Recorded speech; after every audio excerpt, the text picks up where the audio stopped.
ujeedadaan u imina waxay ahayd in aan ka soo qaato dokumentiyada muhiimka anigoo matalaya xukuumadda federaalka Soomaaliya ee muhiimka u ah isdiiwaangelinta xisbiyada hadday tahay sharciga nidaamka xisaabta foomka xisbiyada ee la isku diiwaangelinayo xogta loo baahan yahay la gelinayo habraaca diiwaangelinta xisbiyada iyo shuruudaha loo baahan yahay in la fuliyo loo marayo iyo buugga hagaha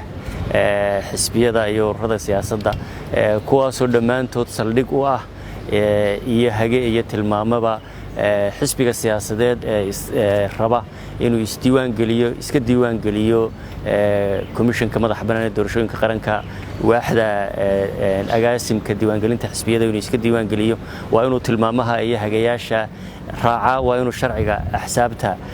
akhriyaa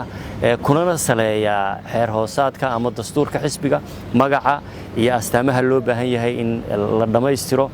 dokumentiyadaas oo dhan diiwaangeliyaha xisbiyada qaranku waa igu soo wareejiyey annagoo taa ka shidaal qaadanayna u hoggaansamayna sharciga u hoggaansamayna nidaamka waxaanu rabnaa inaanu ku salayno barnaamijka siyaasadda oo ballaaran oo aanu diyaarinay iyo dastuurka xisbiga oo dhammaystiran in bahweynta xisbiga siyaasiga ee xukuumiga ah oo salkiisu ballaaran yahay xisbi weyn oo ballaaranna ah uu raaco talo iyo tusaale iyo hagana ka qaato shuruucda inoo yaal iyo nidaamka inoo yaal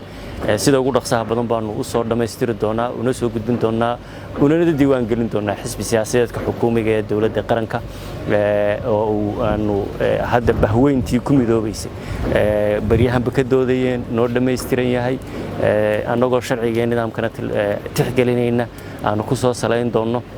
waa naga diyaar waa noo dhan yahay sida ugu dhaqsaha badanna waa u soo gudbinaynaa guul iyo farxad bay ii tahay run ahaantii waxayna tusaysaa horumarka aan gaadhnay maanta in la yimaado xisbiga diiwaangeliyaha qaranka xafiiska diiwaangeliyaha qaranka ee xisbiyada guddiga magaxa bannaan ee doorashooyinka oon ku ammaanaya shaqada weyn ee ay hayaan guul bay runtii dhammaantay noo tahay waa tallaabo hore loo qaaday iyo horsocod qaranka Soomaaliyeed dhammaantiis